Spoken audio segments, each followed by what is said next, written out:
How to fix Instagram app keeps crashing. Let's get started. The very first thing you want to do is check the server status of Instagram.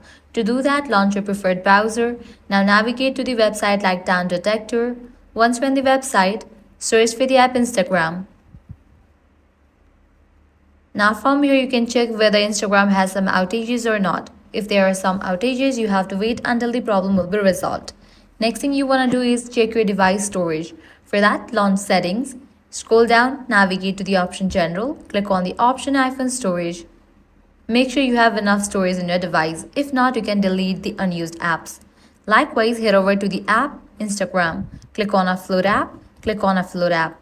Then click on Reinstall app. With these, your problem might be fixed. Next thing you want to do is launch your Play Store or App Store, then search for the app Instagram. After app appears, if you find the option of update, just click on it and update the app to its latest version. Now you can launch it and try to log in. Still your Instagram app is not working, restart your device. Likewise, completely delete Instagram app from your device. To do that, press and hold on the Instagram app, select the option, remove app, click on the option delete app and select delete. Once you do that, launch your Play Store or App Store, search for the app Instagram and then install it. By following these steps, you'll be good to go. Your Instagram app should work. If this guide helped you out, don't forget to like, share and subscribe. Thanks for watching.